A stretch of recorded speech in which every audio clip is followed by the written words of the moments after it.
South India shopping mall లో blockbuster Ashadham #1 kilo sale.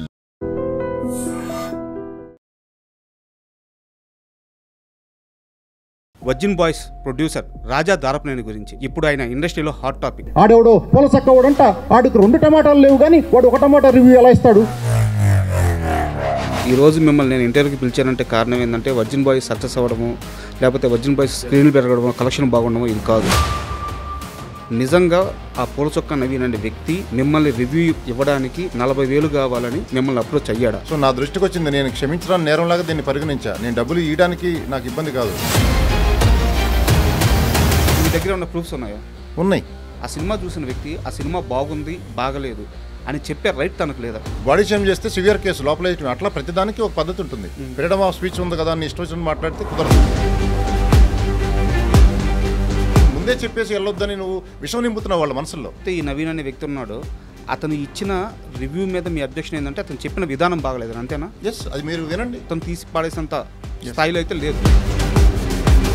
అసలు ఎవరు మీరు, ఎక్కడి నుంచి వచ్చారు, అసలు ఇండస్ట్రీకి ఎందుకు వచ్చారు? సినిమా మేకింగ్లో ప్రాబ్లమ్స్ ఏం లేవు, సినిమా తయారైన కాడి నుంచే ప్రాబ్లమ్స్ ఉన్నాయి. అంటే లేదు సార్, నేను చెప్పడం ఏంటంటే మీ కామెంట్స్ కానీ మీ అప్రోచ్ కానీ రాంగ్ అని నేను అనట్లేదు. నేను ముందడుగు వేసాను, నేనేం తప్పు చెప్పట్లేదు. నేను చెప్పేదాన్ని కరెక్ట్, అందరికీ తెలుసు అది. అసలు ఏం సార్ మీ బ్యాక్గ్రౌండ్ ఏంది? నా బ్యాక్గ్రౌండ్ ఉండక్కర్లేదు సార్. సో మీరు పండిపోయారు, ఇంకా చెప్పాలంటే బాగా ముగిపోయారు.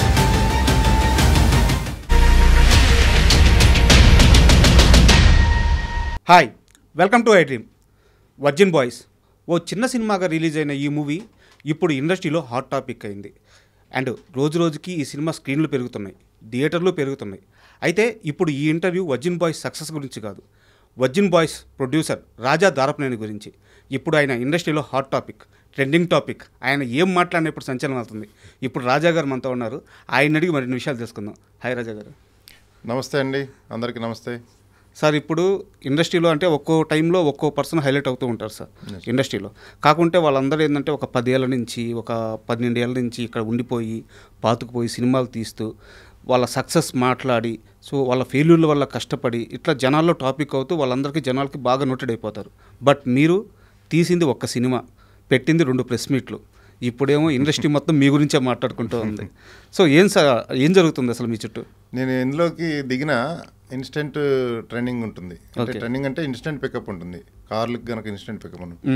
నేను యాక్చువల్లీ చదివింది బిట్స్ పిల్లని, అప్పుడు దాకా తెలుగు మీడియం చదివింది.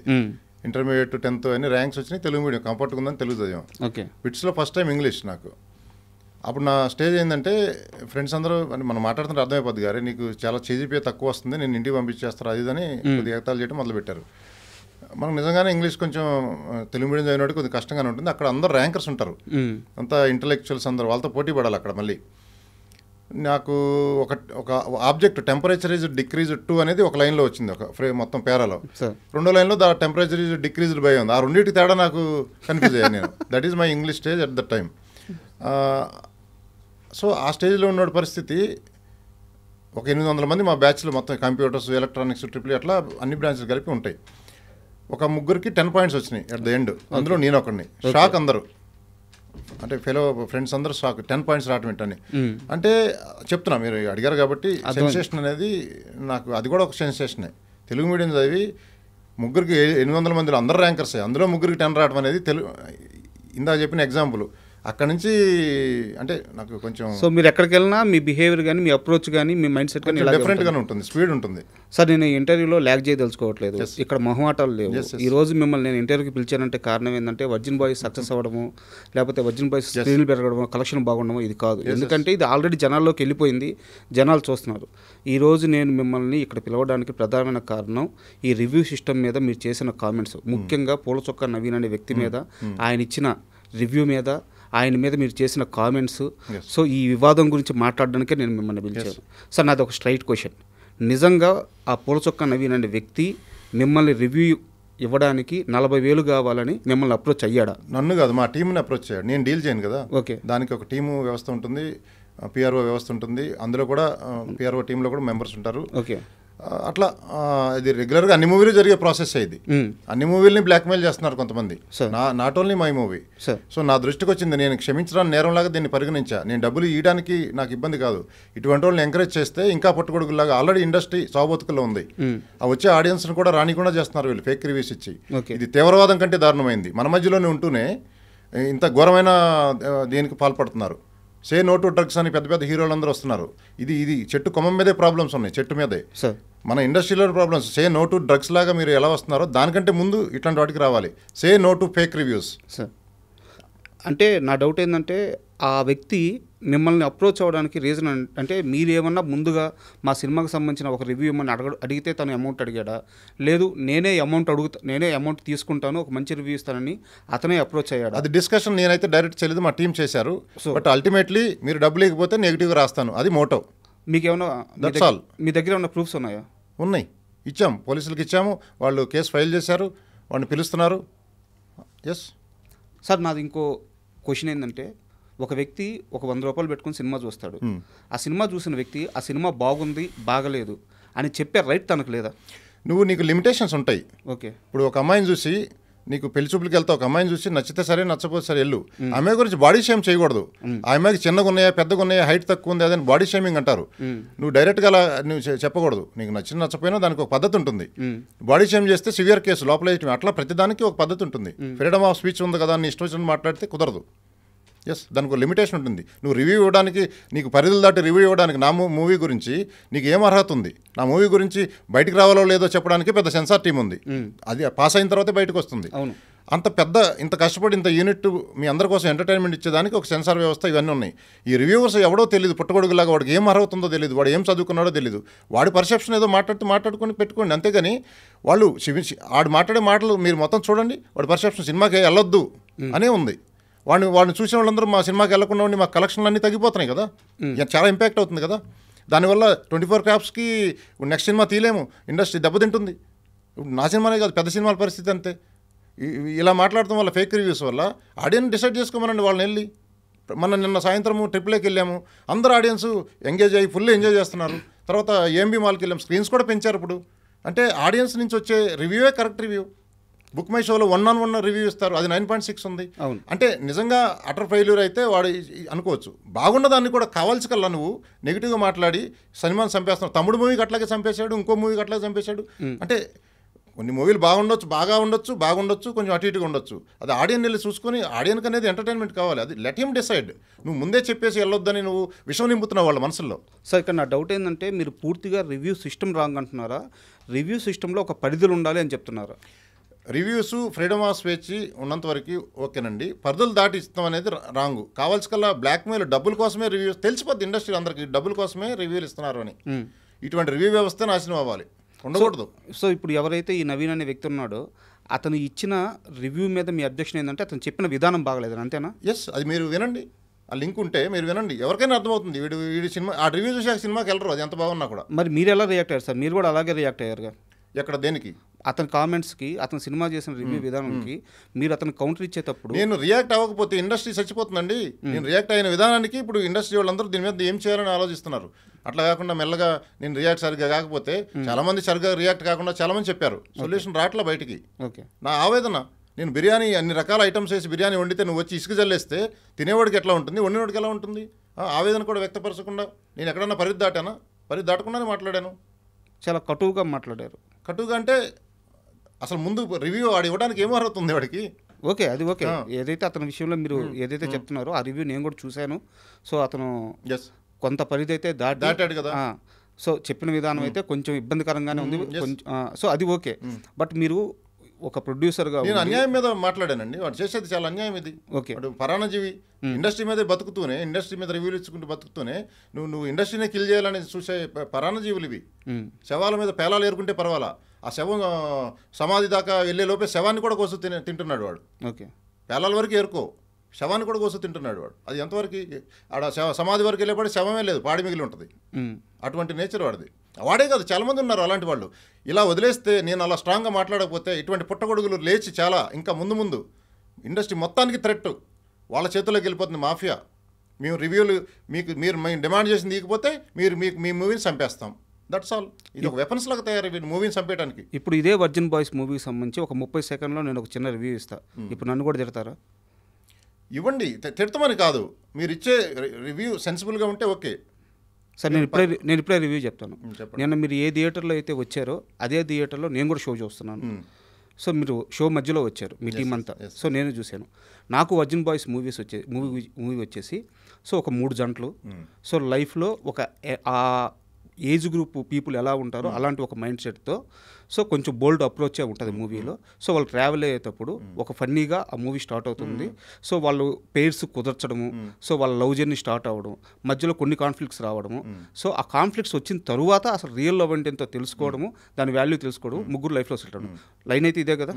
సో నాకు వచ్చింది ఏంటంటే కొన్ని దగ్గరలో సీన్లు ఒక్కొక్కటి 8 నిమిషాల నుంచి 10 నిమిషాలు అక్కడక్కడ ఉన్నాయి. బట్ ఏంటంటే మ్యూజిక్ కానీ బ్యాక్గ్రౌండ్ మ్యూజిక్ కానీ చాలా బాగుంది, సాంగ్స్ బాగున్నాయి, పేర్స్ బాగున్నారు.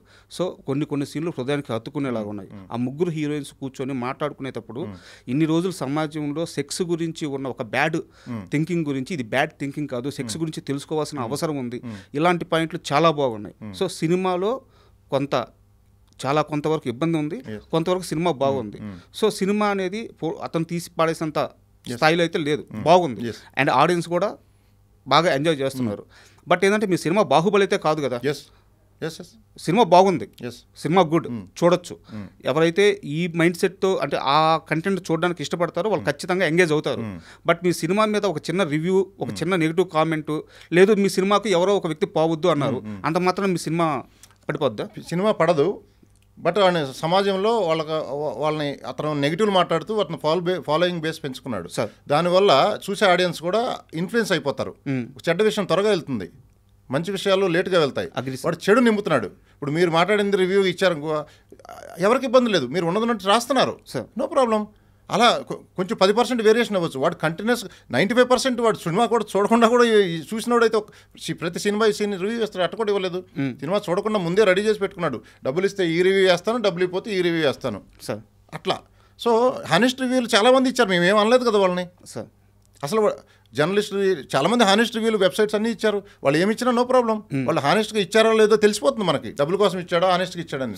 ఇట్లా డబ్బుల కోసం ఇచ్చిన వాళ్ళు పసిగట్టి కొంతమంది ఉన్నారు, వాళ్ళు పసిగట్టడం తెలిసిపోతుంది చూస్తే ఎవరికైనా. సార్ ఇప్పుడు ఈ ఇష్యూ అంతా నడిచిన తర్వాత ఈ 2 రోజుల్లో మీరు అతన్ని అప్రోచ్ అవ్వడం కానీ, అతను మిమ్మల్ని అప్రోచ్ అవ్వడం కానీ, ఫోన్లో మాట్లాడుకోవడం కానీ ఏం లేదు, ఏం జరగలేదు? నాకు అతను అసలు తెలియని కూడా తెలియదు. ఓకే, అతను పోలీసులే ట్రేస్ చేసి పట్టుకోవాలి, అతను ఎక్కడున్నాడో ఏంటో. నేను అతనితో ఎప్పుడు డైరెక్ట్ మాట్లాడాలి, అతను నాతో మాట్లాడాలి. ఇప్పుడు ఈ కేసు ఏ సెక్షన్ల కింద ఫైల్ చేశారు సార్? కేసు ప్రాసెస్ ఎలా ఉంది? కేసు నాకు జరిగిన అన్యాయం అంతా నేను ఫైల్ చేశాను. ఓకే, ఆ సెక్షన్లో అంతా వాళ్ళు జోడిస్తారు. అంటే యాజ్ ఏ పబ్లిక్గా నాకు సెక్షన్ తెలియకపోవచ్చు. ఓకే, ఆ కేసులో ఉండే సివియారిటీని బట్టి బాడీ షేమింగ్ మీద, మీ అమ్మాయిలను చూస్తే మాకు లెగట్లేదని రాస్తున్నాడు వాడు సినిమాలో అమ్మాయిలని.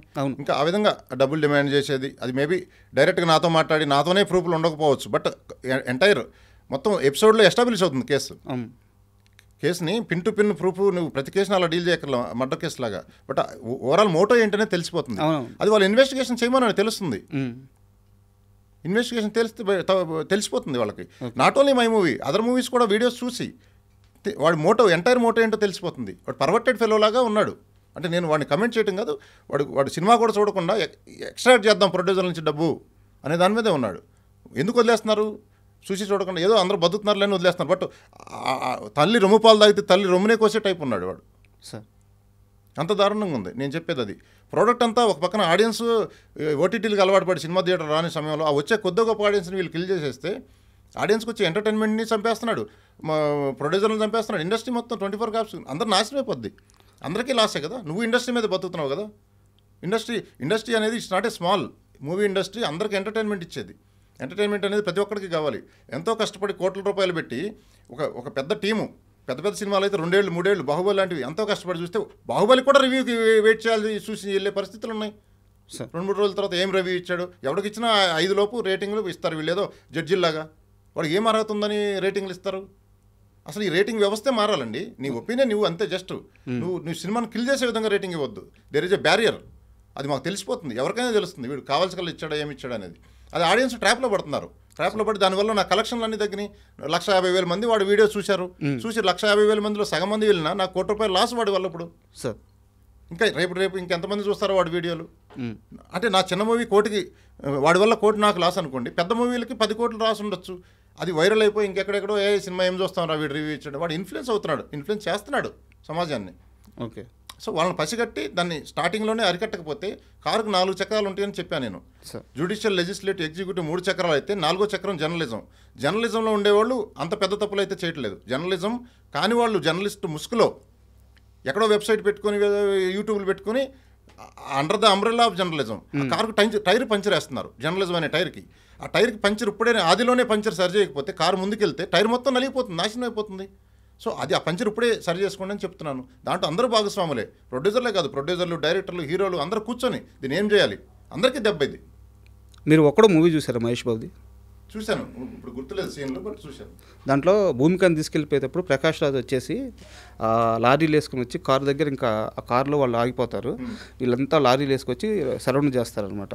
అప్పుడు ప్రకాష్ రాజ్ అడుగుతాడు, ఎవరురా నువ్వు సడన్గా వచ్చి ఇంత చేసి అమ్మాయిని తీసుకెళ్ళిపోతున్నావు అని. అట్టా ఎవరు సార్ మీరు అసలు?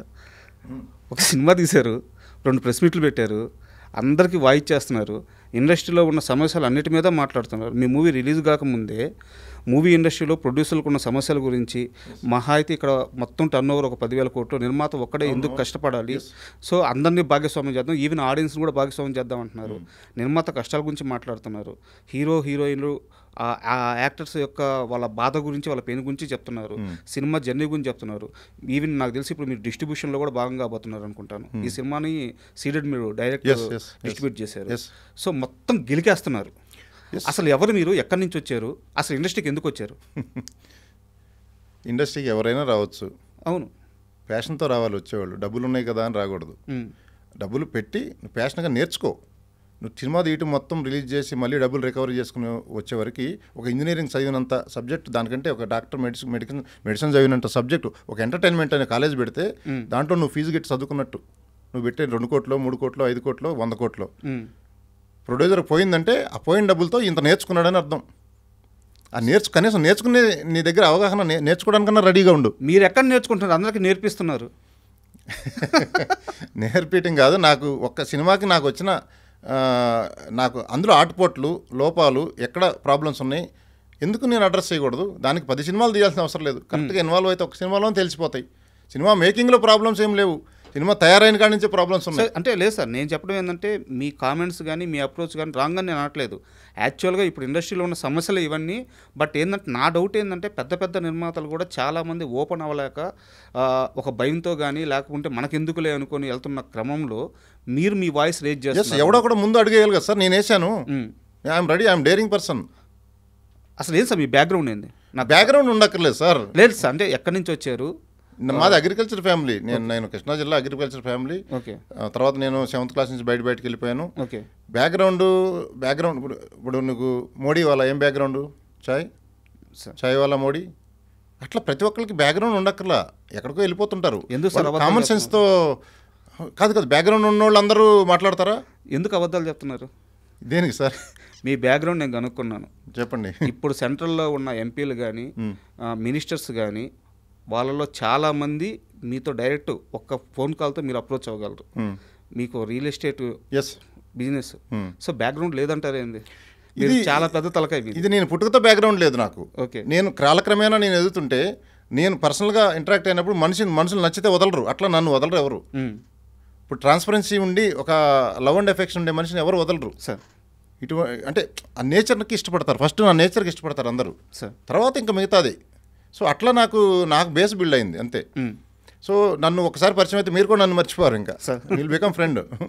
సో నేను నిన్న రాత్రి నుంచే మర్చిపోలేకపోతున్నాను. సో మంచి విషయాలు చెప్పడానికి బ్యాక్గ్రౌండ్ అక్కర్లా, నీకు అవగాహన ఉండి దాన్ని సరిగ్గా నువ్వు అడ్రస్ చేయగలిగితే చాలు. నేను చేయడానికి రెడీగా ఉన్నాను.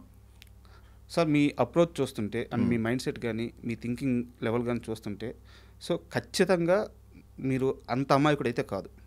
₹1 డబ్బులు మీరు పెడుతున్నారంటే ఖచ్చితంగా ఆ రూపాయి తెచ్చుకునే మనిషి. ఇక్కడ నా డౌట్ ఏంటంటే, సినిమా ఇండస్ట్రీలోకి రాకముందు నాకు తెలిసి మీ లైఫ్ చాలా ప్రశాంతంగా ఉంది, వెల్ సెటిల్డ్. బట్ ఇక్కడ ఇండస్ట్రీలో సక్సెస్ రేట్ ఎంతో మీకు తెలుసు, 2 నుంచి 4% ఇండస్ట్రీ సక్సెస్ రేటు. ఇలాంటి ఒక ఇండస్ట్రీలోకి ఎందుకు వచ్చారు? ఎందుకు డబ్బులు పెట్టాలనిపించింది? ఇప్పుడు నాకు తెలిసి నెక్స్ట్ కూడా మీరు చాలా అగ్రెసివ్ అప్రోచ్తో వెళ్ళబోతున్నారు ఇండస్ట్రీలో. సో ఎందుకు ఇక్కడ మీరు ఇక్కడ ఉండాలని ఎందుకు నిర్ణయించుకున్నారు? ఇప్పుడు ఇండస్ట్రీలోనే ఉండాలనేది ఏం లేదు, ఇండస్ట్రీ కూడా మనం ఎందుకు చూడకూడదు.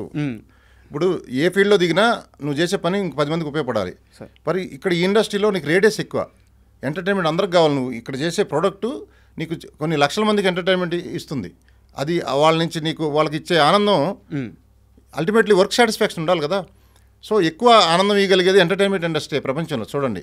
కాకపోతే దాని వెల్త్, దాని టోటల్ వర్త్ లేదంతా. దాన్ని బిల్డ్ చేయమని చెప్పాను మొన్న. అది బిల్డ్ చేసే క్రమంలో ఇట్లాంటి పుట్టగొడుగులు కొన్ని ఉన్నాయి అని నేను అబ్జర్వ్ చేసిన పాయింట్స్ చెప్పాను. నాకంటే ముందు పెద్ద పెద్ద ప్రొడ్యూసర్లు చెప్పారు, లో వాయిస్తో చెప్పుంటారు. నేను హై వాయిస్తో చెప్పడం వల్ల ఇది మీకు అందరికీ రీచ్ అయ్యి మళ్ళీ నన్ను తిరిగి మీరు అడుగుతున్నారు. సో ఇది ఖచ్చితంగా అడ్రస్ చేయాలి. ఈ ఇండస్ట్రీ గ్రో కావాలంటే ఈ ఫ్యాక్టర్స్ అన్ని అడ్రస్ చేసి అందరు కూర్చొని నేను ముందడుగు వేసాను. నేనేం తప్పు చెప్పట్లేదు, నేను చెప్పేదాన్ని కరెక్ట్, అందరికీ తెలుసు. అది చాలా ఫోన్ కాల్స్ కూడా వచ్చినాయి.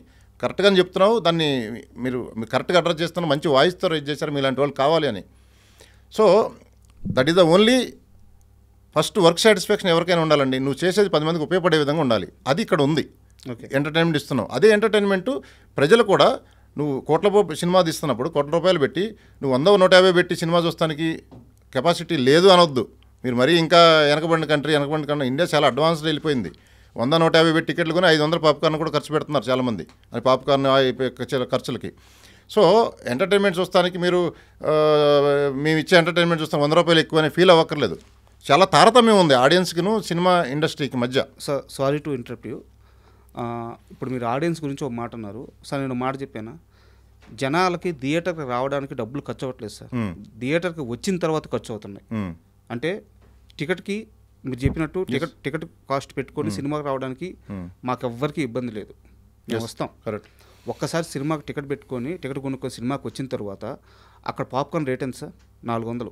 కూల్ డ్రింక్ రేట్ ఎంత సార్? 200. అక్కడ ఏమన్నా చిన్న ఒక వస్తువు కొనుక్కొని, ఒక చాక్లెట్, ఒక వాటర్ బాటిల్ కొనుక్కోవాలంటే 90 రూపాయలు, 100 రూపాయలు. సార్ భార్య బిడ్డను తీసుకెళ్ళి అంత పెద్ద మాల్లో, అంత పెద్ద థియేటర్లో కూర్చున్న తర్వాత నా భార్య కానీ నా బిడ్డ కానీ నాకు అది కొని అన్నప్పుడు 10 మందిలో వాళ్ళని అక్కడ హాల్లో నుంచి బయటికి తీసుకురాకుండా అక్కడే కూర్చోబెట్టేసి నేను బయటికి రాలేను కదా కరెక్ట్, నా భార్య బిడ్డ ముందు. సో వాళ్ళు నేను థియేటర్కి తీసుకెళ్ళిన తర్వాత నేను ఒక 2000 ఖర్చు చేయాల్సి వస్తుంది కదా. అది సార్ సమస్య. సినిమా టికెట్ రేట్లు కొనడానికి ఆడియన్స్ అందరూ రెడీగా ఉన్నారు.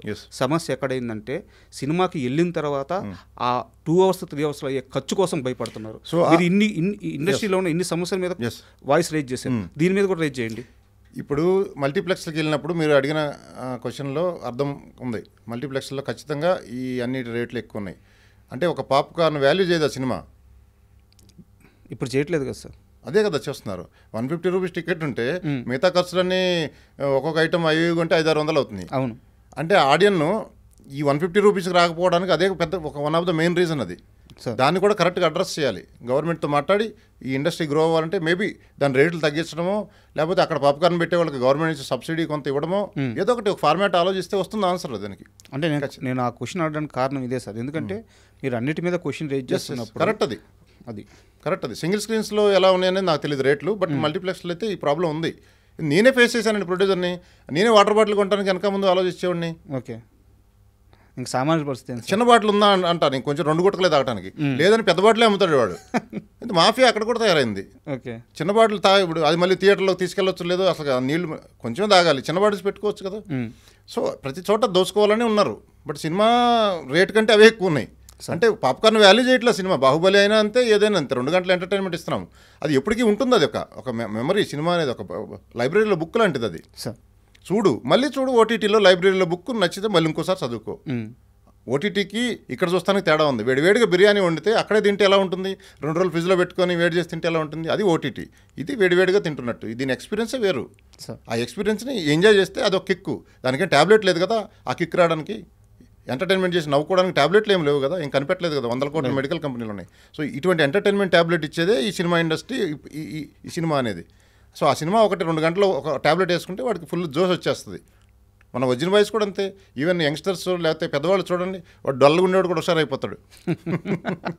ఒక్కటిసారి పాజిటివ్ దృక్పథంతో చూడాలి. ఏదైనా పాజిటివ్ దృక్పథం చూస్తే అన్ని సొల్యూషన్ దొరుకుతుంది ప్రతిదానికి. మీరు బాగా గట్టిగా వాడుతున్నట్టున్నారు. అంతే సార్. 2 కులాలు మతాలు ప్రపంచంలో, పాజిటివ్ పీపుల్, నెగిటివ్ పీపుల్. నేను మాట్లాడుతుంటే ఏదో యోగా గురువు అనుకుంటారు, అవన్నీ కాదు. ప్రాక్టికల్గా మాట్లాడితే ఈ రెండిట్లో పడతారు ప్రతి ఒక్కళ్ళు. పాజిటివ్ థింకింగ్ అది ఉంటే నీకు ప్రతి దానికి సొల్యూషన్ దొరుకుతుంది. ప్రపంచ యుద్ధాలు కూడా జరగవు. మన కేసీఆర్ గారు కూడా ఏదో అసెంబ్లీలో ఒక చిన్న ఇదే క్వశ్చన్ ఇలాంటిదే వచ్చింది. అంటే పాజిటివ్ దృక్పథంతో చూసినప్పుడు అది ఒక చెడ్డవాడిని కూడా మంచివాడిగా అనిపిస్తుంది. ఇప్పుడు ఒక పద్యం కూడా చెప్పాడు ఆయన, అన్నాతి గూడ హరుడవే అన్నాతిని గూడనప్పుడు అసుర గురుడవే అన్నా తిరుమల రాయ కన్నొకటి మిగిలే గాని కౌరవపతివే అని. అంటే ఒక కన్ను ఉన్నోడిని కూడా పొగడరా అంటే అట్లా పొగిడాడు కవి. ఒక కన్ను ఉన్నోడిని ఏం పొగుడాడు? ఆ పాజిటివ్ దృక్పథం ఉన్నప్పుడు పద్యం ఆటోమేటిక్గా వచ్చింది. అర్థమైంది కదా? పద్యం మీనింగ్ కావాలంటే మళ్ళీ చెప్తా, లేకపోతే కేసీఆర్ గారిది వీడియో ఎత్తి దొరుకుద్ది దాని మీనింగ్ ఏంటనేది. అదిరిపోద్ది. ఆయన మహా చమత్కారాలు వేస్తాడు. ఆయన ఎక్స్పీరియన్స్కి ఇలాంటి పద్యాలు చాలా వస్తాయి ఆయనకి. నెక్స్ట్ ఏం సార్, డైరెక్షన్ చేయబోతున్నారా? డైరెక్షన్ నాకేం డైరెక్షన్ చేయాలని ఐడియా లేదు.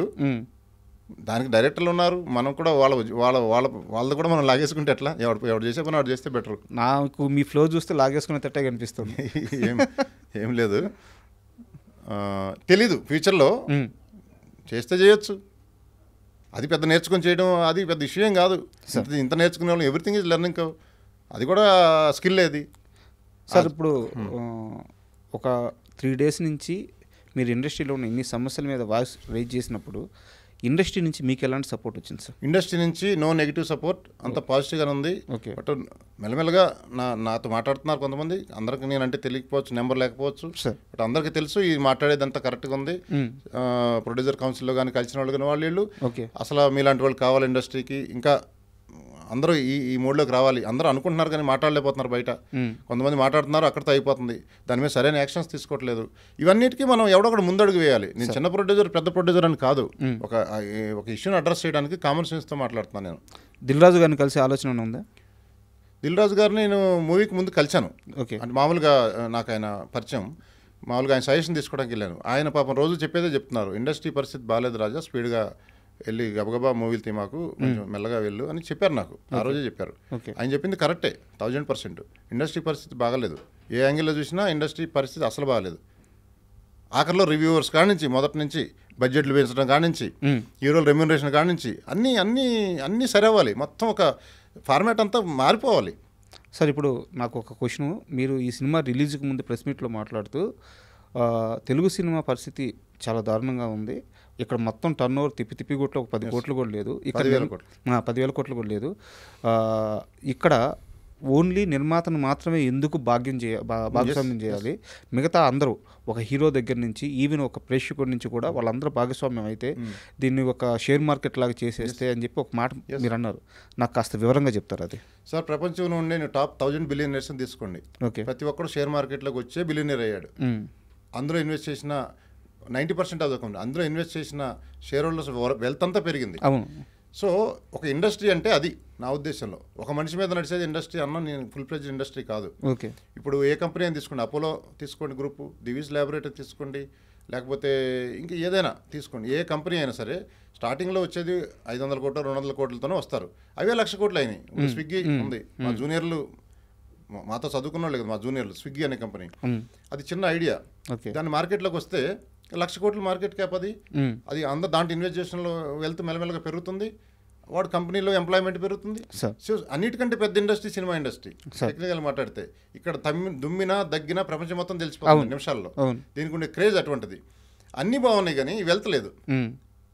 ఒక్క ప్రొడ్యూసర్ మీద అందరూ కలిసి భారం అంటే అందరూ రెమ్యునరేషన్లు తీసుకునేదే. 24 క్రాప్స్ అందరికీ ప్రొడ్యూసర్ నుంచి డబ్బులు వెళ్ళాలి. అంతే. ప్రొడ్యూసర్ దగ్గర ఉండో లేకో అప్పులు తెచ్చో ఏదో చేస్తాడు ప్యాషన్తో.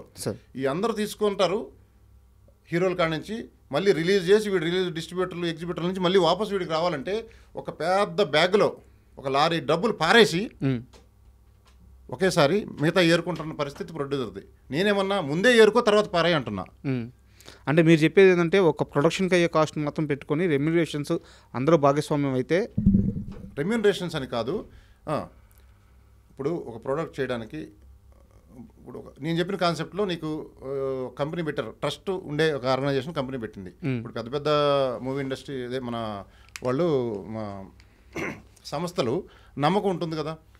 నమ్మకం ఉన్నప్పుడు వాళ్ళు సపోజ్ పెట్టారనుకోండి ఒక లిస్టెడ్ కంపెనీ, నీకు కొంత పావుల వాటా వాళ్ళు పెట్టుకొని మిగతా 30 వదిలితే అందులో ఒకళ్ళిద్దరు హీరోలు కూడా 10 పైసలు తీసేసుకుంటే ఒక పెద్ద స్టార్లు 2-3, మిగతా పబ్లిక్ ఒక 50% వదిలేస్తే షేర్ ఒక్కొక్క 10 రూపాయలు అయితే, ఇప్పుడు నేను ఒక 1,00,000 షేర్లు కొనుక్కుంటా, ఇంకొకటి ఎవడో ఒక 50 షేర్లు కొనుక్కుంటాడు, బేదవాడు ఒక 100 షేర్లు అట్లా కొనుక్కుంటా ఉంటే ఆ 10 రూపాయలకి షేర్ వాల్యూ దీంట్లో సంస్థలో ఇన్ని డబ్బులు వస్తాయి. వచ్చినప్పుడు దాంతో నువ్వు చాలా సినిమాలు తీయొచ్చు, చాలా మందికి ఉపాధి కలుగుతుంది, కొత్త డైరెక్టర్లు వస్తారు, కొత్త ప్రొడ్యూసర్లు, కొత్త హీరోలు వస్తారు, కొత్త కెమెరామెన్లు వస్తారు, అంతా మొత్తం పెరిగి ఎంటర్టైన్మెంట్ అన్లిమిటెడ్ ఇస్తాం ఆడియన్స్కి. ప్లస్ ప్రొడ్యూసర్ మీద భారం ఎందుకు పడదంటే నువ్వు ఆడియన్స్ ఇన్వెస్ట్ చేస్తున్నారు ఇందులో. అవును, ఇన్వెస్ట్ చేసినప్పుడు వాడు టెక్నికల్గా ఏంటి వాళ్ళ వెల్త్ కూడా పెంచడానికి మనం ప్లాన్ చేసాం. అవును, నాట్ ఓన్లీ ఎంటర్టైన్మెంట్, నిన్ను కూడా భాగస్వామిగా చేసుకుని నీ వెల్త్ పెంచుతున్నాము. హీరోలు కూడా అదే ఆలోచించాలి, మీరే నా దేవుళ్ళు అని చెప్పేసి వెళ్ళిపోతే కాదు. ఒకసారి కొద్దిగా ఆలోచిస్తే మీ వెల్త్ కూడా పెంచడానికి మార్గాలు దొరుకుతాయి. హీరోలకే వాళ్ళకే ఎక్కువ, వాళ్ళు మాట్లాడిందే జనాల్లోకి ఎక్కువ వెళ్తుంది, వాళ్ళకి ఎక్కువ శక్తి వాళ్ళ దగ్గరే ఉంది. సో నేను చెప్పేది ఇంత నీకు మార్కెట్ క్యాప్ వచ్చి ఇంత డబ్బులు వచ్చినప్పుడు ఎక్కువ ప్రొడక్ట్స్ ఎక్కువ మూవీస్ చేయొచ్చు, అది జనాలకి ఎక్కువ ఎంటర్టైన్మెంట్ తీసుకెళ్ళచ్చు. జనాలే మోసుకెళ్తారు, వాళ్ళే ఇన్వెస్టర్లు కాబట్టి. బ్యాడ్ గుడ్ కంటెంట్ ఏముండదు. బఫేలో ఇన్ని ఐటమ్స్ ఉంటాయి, ప్రతి ఐటమ్ తినగలిగిందే. ఒక్కొక్కటి బిర్యానీ నచ్చింది, ఒక్కొక్కటి కర్డ్ రైస్ నచ్చింది, దాని మీద వచ్చేసి రివ్యూవర్స్ ఇసుకు జల్లేస్తే ఎట్లా, ఎవడు తినలేకుండా. సార్ ఇప్పుడు ఈ ఒక్క సినిమాతో మీకు 10 సినిమాల ఎక్స్పీరియన్స్ వచ్చింది. Yes sir. సో మీరు పండిపోయారు, ఇంకా చెప్పాలంటే బాగా ముదిరిపోయారు. నెక్స్ట్ ఏం సార్? నెక్స్ట్ ఇంకా చాలా స్క్రిప్ట్స్ వస్తున్నాయి. వర్జిన్ గర్ల్స్ అని ఒక టైటిల్ అనుకుంటున్నాను. ఇంకోటి ఉందా? ఎస్, అది కామెడియన్స్ అందరూ జెంట్స్ చూశారు మీరు సార్. లేడీస్ ఒక 4-5 హీరోయిన్స్ కలిసి కామెడీ స్క్రిప్ట్ రన్ చేస్తే ఎలా ఉంటుంది అనేది ఒక థాట్. అది ఓకే, దాని మీద స్క్రిప్ట్స్ రెడీ అవుతున్నాయి. ఓకే, తర్వాత వేరే కొంచెం ఇంట్రెస్టింగ్ స్క్రిప్ట్స్ కూడా ఉన్నాయి. డైరెక్ట్గా ప్యాన్ ఇండియాకి వెళ్ళిపోదామని ప్లాన్ ఉంది. అవునా? ఎస్, పెద్దగానే entertainment same, making same almost. కాకపోతే చాలామంది ఎందుకు వెళ్ళరంటే ఫ్యాన్ బేస్ లేదు అని, ఎందుకులే రిస్క్ అని వెళ్ళరు. బట్ ఫ్యాన్ బేస్ లేకుండా స్క్రిప్ట్ బేస్ నడిచే సినిమాలు ఉంటాయి, ఓకే, స్టార్తో సంబంధం లేకుండా. అట్లాంటివి వెళ్ళొచ్చు, ఫ్యాన్ బేస్ పెట్టుకొని కూడా వెళ్ళొచ్చు. బట్ కంటెంట్ బాగుంటే ఎక్కడికైనా వెళ్తుంది సార్. ప్రపంచంలో ఒక మూవీ అన్ని లాంగ్వేజ్లో లాంగ్వేజ్కి సంబంధం లేదు మూవీకి. మూవీ ఒకటే లాంగ్వేజ్తో సంబంధం లేకుండా ఆడియన్స్ ఎంజాయ్ చేసేది. సో ఇప్పుడు ఏ హీరోతో చేయాలనుకుంటున్నారు? మనం పెద్ద హీరోలతో ఇప్పుడు చేసే పరిస్థితి లేదు సార్. పెద్ద హీరోలు will make small heroes as a big heroes. అంటే నేను అడిగేది, ఒకవేళ ఛాన్స్ వస్తే ఏ హీరోతో మూవీ చేయడానికి బాగా ఇంట్రెస్ట్గా ఉన్నారు? డబ్బులు ఉండాలి కదా సార్. అంటే డబ్బులు ఉంటేనా సార్? నిజంగా నా దగ్గర డబ్బులు ఉంటే నేను హీరోలందరినీ భాగస్వామ్యం చేసుకుంటా, పెద్ద హీరోలని. ఓకే, సినిమాలో 50% మీరు ఇన్వెస్ట్ లాగా కొంత రెమ్యూనరేషన్ ఇచ్చి, ఫస్ట్ థింగ్. రెండోది, వాళ్ళు కూడా ఆడియన్స్ని ఎంటర్టైన్మెంట్ ఇయటమే కాకుండా ఓవరాల్ వాళ్ళ వెల్త్ని పెంచే విధంగా ఒక ప్లాన్ తయారు చేసే విధంగా మనం ఒక ఫ్యామిలీ లాగా మేము చేస్తాం. ఓకే, అది మటుకు గ్యారంటీ. ఊరికే జస్ట్ లైక్ రెగ్యులర్ ఫార్మాట్ అయితే చేసే క్వశ్చనే లేదు. సంథింగ్ డిఫరెంటే ఉంటుంది మనం దిగామంటే. సార్ మీరు ఇంటర్వ్యూకి వస్తున్నారని తెలిసిన తర్వాత నేను కొంచెం మీ బ్యాక్గ్రౌండ్ చెక్ చేశాను అనమాట. నాకు అప్పుడు చెక్ చేసినప్పుడు తెలిసిందంటే మీరు కొత్తగా అయితే ఇండస్ట్రీలో కొత్తగా వచ్చారు, కానీ ఇక్కడ ఇండస్ట్రీలో పీపుల్ కానీ ఇక్కడ ఉండే కొంతమంది నిర్మాతలు కానీ డైరెక్టర్లు కానీ వీళ్ళెవరు మీకు కొత్త కాదు, ఆల్రెడీ అందరితో పరిచయాలు ఉన్నాయి. ఇంకా గట్టిగా చెప్పాలంటే మీరు ఫోన్ కాల్ చేసి ఇక్కడ కొంతమంది హీరోలని, కొంతమంది డైరెక్టర్లని సెటిల్ కూడా చేపించారు. ఇప్పుడు వాళ్ళ కెరీర్లు బాగున్నాయి. స్టార్టింగ్లో వాళ్ళందరికీ హెల్ప్ చేసింది మీరే. ఇక్కడ నా డౌట్ ఏంటంటే, మీరు నిర్మాతగా ఇండస్ట్రీలోకి వస్తున్నప్పుడు ఇది ఇప్పుడైతే సినిమా పెద్ద సక్సెస్ అయింది, వర్జిన్ బాయ్స్ అందరికీ తెలుసు, సో రీచ్ ఉంది. బట్ మీరు ఈ సినిమాకి ప్రెస్ మీట్లు పెట్టేటప్పుడు, ఈ సినిమాని ప్రమోట్ చేసేటప్పుడు ఆ హీరోలు కానీ ఆ స్టార్స్ కానీ ఎవరు ఎందుకు సార్ మీ సినిమాని ప్రమోట్ చేయలేదు? ఒకటి సార్, మన ద్వారా ఎదిగిన వాళ్ళు పెద్ద హీరోలు అయినప్పుడు చాలా ప్రొడ్యూసర్స్ని చూసుంటారు. అదే ప్రొడ్యూసర్ తర్వాత ఎదిగిన హీరోలు వీళ్ళ నెంబర్లు మళ్ళీ ఎత్తన పరిస్థితుల్లో ఉన్నారు. అవునా? అంతకంటే దుర్మార్గం ఏమో సార్. ఎస్, ఇప్పుడు నేను కొన్ని సినిమాలకి ఫ్రెండ్ని చెప్పి అటాచ్ చేసి ప్రొడ్యూసర్లని, వాళ్ళు అప్పుడు కెరీర్ లోలో ఉన్న హీరోలు డైరెక్టర్లు కూడా పెద్దవాళ్ళు అయ్యారు. మన వాళ్ళని డబ్బులు అడగము. నేను డైరెక్ట్గా ఆయన వాళ్ళు ఫోన్ చేస్తుంటే ఎత్తన పరిస్థితి ఉంది. ఆ నిర్మాత ఫోన్ చేస్తే? ఎస్, ప్లస్ కల్పించింది నేనే. నేను చేయడం కంటే ఆయన డైరెక్ట్ ప్రొడ్యూసర్ కదా అని చేసాం. అవును. సో వాళ్ళు ఫోన్లో ఎత్తన పరిస్థితి అంటే అసలు ఊహించుకోండి ఆ సిచ్యువేషన్ ఎలా ఉంటుందో. వీళ్ళ కోసం ఎన్ని కోట్లు ఖర్చు పెట్టి వీళ్ళని హీరోలుగా చేస్తే అంతే కదా. ఒక కాజ్ ఆఫ్ యాక్షన్ ఏంటి? ప్రొడ్యూసరే కదా వాళ్ళని హీరో అవ్వాలంటే డబ్బులు పెట్టుకోవడం ముందు ఉండాలి కదా. సో చేసినప్పుడు తిరిగి కట్టసీగా అందరిని అంటలేదు, కొంతమంది తిరిగి కట్టసీగా బాగున్నారా ఏంటి ఎలా మాట్లాడేవాళ్ళు కొంతమంది ఉన్నారు, ఫోన్లు చేస్తే ఎత్తనోళ్ళు కొంతమంది ఉన్నారు. వీళ్ళు పదే మదన చూడాలి. అప్పుడు ఆ డబ్బులు లాస్ కంటే కూడా దీనికి ఎక్కువ వీళ్ళు ఇదైపోతారు సార్. నేను ప్లస్ ఏంటంటే ఇంకోటి, మన టైటిల్ చూసి కొంతమంది ఇదేదో కొద్దిగా బోల్డ్ సినిమా ఉండొచ్చు, మళ్ళీ మనకు ఒక ఇమేజ్ వస్తుంది టీజర్ లాంచ్కి వెళ్తే అది ఇది అనుకుని ఉండొచ్చు అని నాకు అర్థమైంది. ఒక పెద్ద డైరెక్టర్ గారు కూడా చేస్తామన్నారు, వెంటనే టైం పెట్టారు. ఈ సినిమాకి ఆయన యాప్ట్ అయితే బాగుంటుంది, యాప్ట్ ఉంటుందని అనుకున్నా. టీజర్ లాంచ్కి కామెడీ ఉంది కాబట్టి చాలా పెద్ద డైరెక్టర్, చేసేద్దాము అని టైం చెప్పారు. తీరా టైటిల్ చూసిన తర్వాత అయ్యా ఈ టైటిల్ ఏమనుకోవద్దు, నాకు సినిమాలు ఇట్లాంటి కామెడీ ఇంట్రెస్టే, కాకపోతే ఇప్పుడిప్పుడే వేరే ఇమేజ్ క్రియేట్ చేసుకున్నాను, మళ్ళీ అది మంచిగా అట్లీస్ట్ ఫోన్ చేసి చెప్పారు, we should respect that director. నాకు అర్థమైంది. So I really respect that director. నాకు ఆయన వచ్చి లాంచ్ చేసిన దానికంటే ఎక్కువ ఆనందంగా ఉంది ఆయన ఫోన్ చేసి ఆ మాట చెప్పడం వల్ల. అంటే నో ప్రాబ్లం, ఈ టైటిల్కి మేబీ అది ఒక్కొక్కరు పర్సెప్షన్, నో ప్రాబ్లం, దానికి ఇష్యూ కాదు. అట్లీస్ట్ ఆ కర్టసీ ఫోన్ చేసి ఇట్లా ఉంది పరిస్థితి ఇది అని చెప్తే అసలు అది నాకు జోష్ ఇచ్చింది. ఆయన కూడా ఫోన్ చేయకుండా ఉండుంటే నేను డల్గా ఉండేవాడినేమో. ఓకే. సో ఆ డైరెక్టర్ పేరు సమయం వచ్చినప్పుడు చెప్తాను, మీకు అర్థమైంది. ఓకే. సో ఉన్నారు చాలా మంచి టాపు, అంటే తిరిగి ఫోన్ కాల్ చేసి చెప్పే వాళ్ళు ఉన్నారు. అసలు అంతెందుకండి, చిన్న చిన్న మధ్యతరగతి మిడ్ సైజ్ హీరోలు కూడా పెద్ద హీరోలని ఫీల్ అయిపోయి వాళ్ళకి ఒక్క హిట్ లేకపోయినా కూడా పోజులు కొట్టే సందర్భాలు కూడా ఉన్నాయి. అది కూడా మారాలి దృక్పథం. మళ్ళీ వాళ్ళ మీద కూడా బ్యాటింగ్ స్టార్ట్ చేశారా? అట్లా బ్యాటింగ్ అని కాదు, నేను ఓవరాల్గా ఒక పాజిటివ్ దృక్పథంతో ఉంటే అందరికీ అన్నీ బాగుంటాయని చెప్తున్నాను. సార్ ఇక్కడ నా డౌట్ ఏంటంటే, సో ఈ హాఫ్ అన్ అవర్ నుంచి మిమ్మల్ని చూస్తున్నాను, మీతో మాట్లాడుతున్నాను. సో మీ మైండ్ సెట్ ఏందో నాకు అర్థమవుతూ ఉంది. మీరు సినిమాల్లోకి రావాలనుకుంటే, ఇక్కడ మీరు ప్రొడ్యూసర్గా స్టార్ట్ చేయాలనుకుంటే, ఇలాంటి కథతో కాకుండా, ఇలాంటి ఒక బోల్డ్ స్టోరీతో కాకుండా మీరు ఇంకో మంచి కథతో కూడా వచ్చి ఉండొచ్చు. ఎస్. అండ్ ఎందుకు ఆ ప్లాన్ చేయలేదు? దీంతోనే ఎందుకు వచ్చారు? వర్జిన్ బాయ్స్తోనే ఎందుకు వచ్చారు? నాకు ఫస్ట్ చెప్పింది, నాకు వచ్చింది నా దృష్టికి ఆ కథ. అప్పుడు ఓకే, నాకు నచ్చింది. ఇది సినిమా చూసిన తర్వాత అనుకుంటారు, ప్రతి ఒక్కళ్ళు కనెక్ట్ అయ్యే మూవీ. ఆ కామెడీ కానీ, కాలేజీలో సీన్స్ కానీ, లవ్ కానీ ఓవరాల్గా నచ్చింది. ఏ మూవీలో తీసుకున్నా ఏదో ఒకటి ఉంటుంది. బట్ ఇది అన్నిటికంటే నాకు ఆ రోజు బెటర్ అనిపించింది డెఫినెట్లీ. ఇంకేముంటాయి జానర్స్ చెప్పండి? కామెడీ, లవ్, ఇంకో నరుక్కోవడం, కొట్టుకోవడం, suspense thriller, murder mystery, technology based, ఎటు చూసినా కళాఖండాలు, ఈ 4-5 కదా జానర్స్. సో ఇది కామెడీ జానర్ అనేది, కామెడీ అంత ఈజీ కాదు. కామెడీ బండి ఆడియన్ నవ్వటం అంటే అన్నిటికంటే బిగ్గెస్ట్ టాస్క్ అది. అవును. ఇప్పుడు ఆహ్లాదంగా నవ్వుకోవటమే కావాలి. మా సినిమా చూసి పడుకుంటే ప్రశాంతంగా నిద్ర పట్టిద్ది. అదే నరుకుడు, రక్తం చూసి పడుకుంటే డిస్టర్బ్ నిద్ర వస్తుంది. నేనే ఎక్స్పీరియన్స్, నేనే ఫీల్ అయ్యా చాలాసార్లు. కొన్ని పెద్ద పెద్ద సినిమాలు నరుకుడు, కొట్టు అన్ని చూసిన తర్వాత సినిమా బాగానే ఉంటుంది థ్రిల్లు, బట్ నిద్ర ఎట్లా పోయావనే దాన్ని బట్టి కూడా కొలమానం ఉంటుంది సార్. అండ్ అంటే ఇది సినిమా కాబట్టి, ఒక మీడియం కాబట్టి, ఒక ఎంటర్టైన్మెంట్ చేయాలి కాబట్టి మీరు ఈ స్టోరీని ఎంచుకున్నారు కాబట్టి నేను ఇక్కడ మిమ్మల్ని ఎలాంటి తప్పు పట్టను. అండ్ మూవీ కూడా అడల్ట్ కామెడీ ఉన్నా దాన్ని క్లైమాక్స్కి వచ్చేలేకే దాని ఎమోషన్ వేరు, ఆ స్కేల్, ఆ రేంజ్ దాటిపోయింది మూవీ. సో వేరే స్థాయికి వెళ్ళిపోయి ఒక ఎమోషనల్ టచ్ అయితే చేసింది. సో ఇక్కడ నేను 100% మీతో ఏకీభవిస్తున్నాను. బట్ అంతే శాతం నేను మిమ్మల్ని విభేదించే ఒక ఇన్సిడెంట్ కూడా ఉంది. మీరు ప్రెస్ మీట్లో యాంకర్తో డ్యాన్స్ చేసిన తరువాత, సో డ్యాన్స్ చేయడం కూడా మీ పర్సనల్ చాయిస్, నేను దాన్ని కూడా తప్పు పట్టను. తర్వాత మీరు మాట్లాడేటప్పుడు కొన్ని స్టేట్మెంట్స్ చేశారు. భార్యతో సరైన సంసార జీవితం లేని ప్రతి భర్త వర్జిన్ బాయే. ఉదయం ఒక అమ్మాయి నచ్చొచ్చు, సాయంత్రం ఒక అమ్మాయి నచ్చొచ్చు. మీలాంటి స్థాయిలో ఉన్న ఒక వ్యక్తి, ఇంత ఆలోచన విధానం ఉన్న వ్యక్తి చేయాల్సిన కామెంట్స్ అవి. సో కామెంట్స్ అంటే ప్రతి ఒక్కరిలో ఆ ఫీలింగ్ ఎక్కడో చోట వస్తుంది. ఎందుకంటే ఇప్పుడు సగం మంది డైవర్స్ ఇచ్చేసిన పరిస్థితి 40%, సగం మంది ఇవ్వలేక ఆడేమనుకుంటే ఏమనుకో బలవంతంగా కలిసి ఉండే పరిస్థితి నలిగిపోతూ. ఇప్పుడు మూడో పరిస్థితి కూడా యాడ్ అయింది. మూడో పరిస్థితి ఏంటి? ఫసక్ భర్తను వేసేయడం, భార్యను వేసేయడం జరుగుతున్నట్టుంది. ఇంకా అది ఇంకా ఘోరము. సో ఇన్ని రకరకాల మ్యారేజ్ వ్యవస్థలోనే ప్రాబ్లమ్స్ ఉన్నాయి. ఇప్పుడు ఒక మన సినిమాలో డైలాగ్ ఉంటుంది, ఒక అమ్మాయి నీ మీద ఎవరు చేయాలో సమాజం డిసైడ్ చేయాలా, నువ్వు డిసైడ్ చేసుకోవాలా. అది పవర్ఫుల్ డైలాగ్ చాలా ఉన్నాయి, సినిమా చూస్తే మీకు అర్థమవుతుంది. సో మీరు అడిగిన క్వశ్చన్ ఏంటి? సో భార్యతో సంసార జీవితం. వర్జిన్ బాయ్ అంటే మీనింగ్ గురించి చెప్పాను నేను. వర్జిన్ బాయ్ అనేది వర్జినిటీ నా మీనింగ్ ఏంటంటే, నా మీనింగ్ అది కాదు. నా మీనింగ్ ఏంటంటే మనసావచ కర్మనాతో ఇద్దరు తృప్తిగా వర్జినిటీ పోగొట్టుకుంటేనే పోయినట్టు.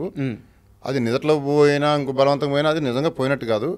భార్యతో కూడా ఇష్టం లేకుండా కలిసినా పోయినట్టు కాదు. టెక్నికల్గా మాట్లాడితే అది ఇష్టపూర్వకంగా మనసావచ కర్మనాతో కలిస్తేనే ఆ ఎమోషనల్ ఫీల్ ఉండాలి. ఆ ఎమోషనల్ ఫీల్ లేకుండా పోయేది రియల్ వర్జినిటీ కాదు. అట్లా డిస్సాటిస్ఫైడ్ అమ్మాయి కావచ్చు, అబ్బాయి కావచ్చు ఉండే, అది ఆ కంటెస్ట్లో చెప్పాను నేను. డిస్సాటిస్ఫైగా ఉండేవాడు ఇంకా తెలుసు కదా వాడి పరిస్థితి ఎలా ఉంటుందో. ఆ లేడీ కానీ జెంట్స్ కానీ డిస్సాటిస్ఫైగా ఉంటే వాళ్ళు వర్జిన్స్ కంటే ఇంకా హీనం వాళ్ళు. సార్ అండ్ రాజా గారి నెక్స్ట్ స్టెప్ ఏంటి సార్? అంటే ఇండస్ట్రీలోకి వచ్చేసారు, పాలిటిక్స్లో కూడా ఎంటర్ కాబోతున్నారా? పాలిటిక్స్ మనకి ఏం లేదు సార్, అట్లేం లేదు. మనకు ఆ ఫీల్డ్ మనకు దూరం. చాలా కాంటాక్ట్స్ ఉన్నాయి కదా సార్? కాంటాక్ట్స్ ఉండటం వేరు, మనం దాంట్లో దిగటం వేరు. ఓకే, నాకు అందరూ పరిచయమే, అందరూ పలుకుతారు. ఇప్పుడు ఇది కూడా గవర్నమెంట్ సపోర్ట్ ఏమైనా కావాల్సిన నేను మాట్లాడగలుగుతాను. మీరు పలానానికి సబ్సిడీలు ఇవ్వండి, ఇండస్ట్రీ గ్రో అవడానికి ఏమైనా నేను మాట్లాడగలిచి ముందుకు పోయే దానికి నేను ముందు సిద్ధంగా ఉంటాను. ఓకే, స్పీడ్గా నీకు సొల్యూషన్ కూడా తెస్తాను గ్యారంటీగా. సినిమా ఇండస్ట్రీలో అడ్రస్ చేయడంలో నా గ్యారంటీగా నా పార్టిసిపేషన్ చేయడానికి రెడీగా ఉన్నాను నేను. ఓకే. అండ్ ఫైనల్గా ఈ రివ్యూ సిస్టమ్ మీద ఎప్పుడైనా ఈ ఇష్యూ మీద మీరు ఆ పర్టికులర్ వ్యక్తి దగ్గర నుంచి ఏం కోరుకుంటున్నారు? ఒకటి సార్, నేను సిస్టంలో ఉండే లూపోల్స్ బగ్స్ని ఫిక్స్ చేయాలని డిసైడ్ అయ్యా. నా ఒక్క మూవీ గురించి వాడు నెగిటివ్ చెప్పినా ఆడియన్స్ రివ్యూ 5/5 ప్రతి ఆడియన్స్ ఎంజాయ్ చేస్తున్నారు. ఆడియన్స్ పబ్లిక్ టాక్ ముందు ఈ రివ్యూస్ నథింగ్. బట్ అసలు public talk word of mouth వెళ్ళే ముందే వీళ్ళు కిల్ చేసే పరిస్థితి నా సినిమా కూడా వచ్చింది. అది దాటుకొని నా సినిమా ముందుకెళ్ళిపోయి స్క్రీన్లు కూడా పెరుగుతున్నాయి నిన్న సండే నైట్ నుంచి. అవును. సో నా సినిమాకి ప్రాబ్లం కాకపోవచ్చు, మిగతా సినిమాలు 2-3 రిలీజ్ అయినాయి. కేవలం రివ్యూస్ వల్ల కూడా అవి చాలామంది ఆడియన్స్ వాటికి రాకుండా ఉండొచ్చు, అది పికప్ కాలేని పరిస్థితి ఉండొచ్చు. ఇక రేపు రాబోయే కింగ్డమ్ కానీ హరిహర వీరమల్లు కానీ ముందే రెడీగా మమ్మల్ని వేలలో డిమాండ్ చేశారు, వాళ్ళని లక్షలు చేయొచ్చు. ఇది బ్లాక్మెయిలింగ్కి లిమిట్ ఉండదు సార్. ప్రొడ్యూసర్ అన్ని కోట్లు పెట్టి ఖర్చు పెట్టినప్పుడు వాడు ఇంకా ఏదో ఇచ్చేద్దామని అని డిసైడ్ అవుతాడు. అంటే వాళ్ళని పెంచి పోషిస్తారు, ఇంకా తప్పదు. ఇంకా అంటే పరిస్థితి అలా ఉంటుంది, మింగలేని కక్కలేని పరిస్థితి ఉంటుంది. ఇవ్వకపోతే తప్పు రాస్తాడేమో, ఆడియన్స్ రారేమో, ఎందుకులే రిస్క్ లేని దానికి బడ్జెట్ పెట్టుకునే పరిస్థితి వచ్చింది. సినిమా బడ్జెట్ లాంటిది ఇది ఒక బడ్జెట్ అయిపోయింది. సో ఇది ఈ వ్యవస్థలో దీన్ని ఈ ఇష్యూని అడ్రస్ చేసి దాన్ని ఒకటి వేళతో ఇప్పుడే పీకేయాలి అనే దాంతో నాకు డైరెక్ట్గా కమెంట్ చేసిన వాళ్ళు పోల్చక్కేవాడు దొరికాడు. దానివల్ల అతను నా సినిమా ఇంపాక్ట్ అయ్యింది. సో ఆ పోల్చక్కేవాడు ఆడు అడిగిన అమౌంట్స్ కానీ ఏదన్నా కానీ నా దగ్గర సర్టెన్ ప్రూఫ్స్ ఉన్నాయి. సో కాబట్టి వాడి మీద ఒక్కడి మీద పోలీసులు ఏంటి ఒకడి మీద చర్య తీసుకుంటే మిగతా వాళ్ళు చేయకుండా ఉంటారు కదా, ఏ ఇష్యూలు అయినా అంతే. ఇప్పుడు డ్రగ్ కేసులో ఎవరన్నా పట్టుకున్నాడు లోపల వేశారు, మిగతా వాళ్ళు భయం వేస్తుంది. రోడ్డు మీద సిగరెట్ తాగాడు పబ్లిక్లో, వాడిని పట్టుకుని లోపల వేశారు, ఇంకెవడో తాగాడు. అట్లీస్ట్ వాళ్ళ డ్యూటీ వాళ్ళు చేస్తున్నారు. తెలంగాణ పోలీసు వాళ్ళని అప్రిషియేట్ చేయాలి, వెంటనే రియాక్ట్ అయ్యి వాళ్ళ డ్యూటీ వాళ్ళు చేస్తున్నారు. సో సినిమా ఇండస్ట్రీ గ్రో కావడంలో వాళ్ళ పాత్ర కూడా ఉంది ఇప్పుడు.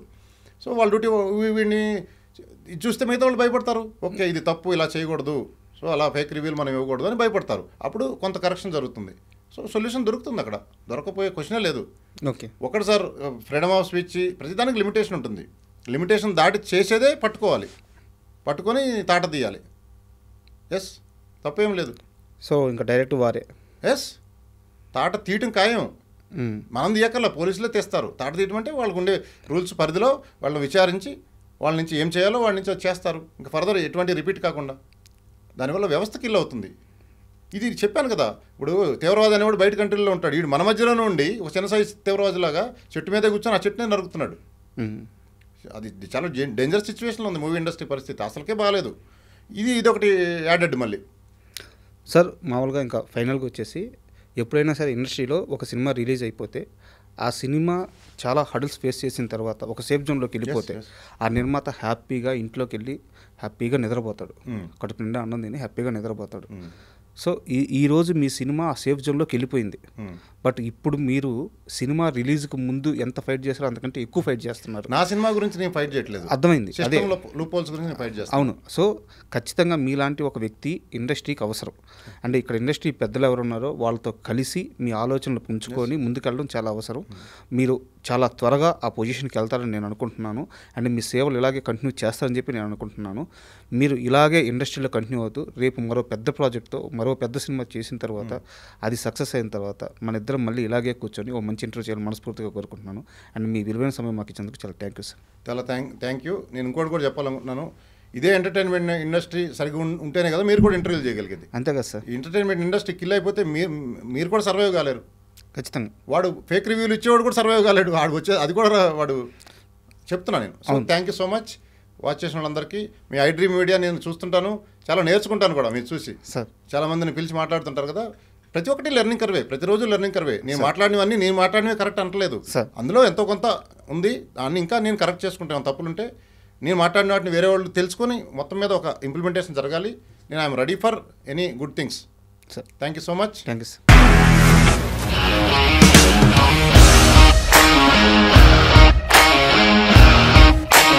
ఇండస్ట్రీలో కమిట్మెంట్ ఇష్యూస్ వస్తే నీకు కూడా వచ్చినట్టు మార్నింగ్ తీసుకెళ్ళానంటే కొట్టి పడేసాడు.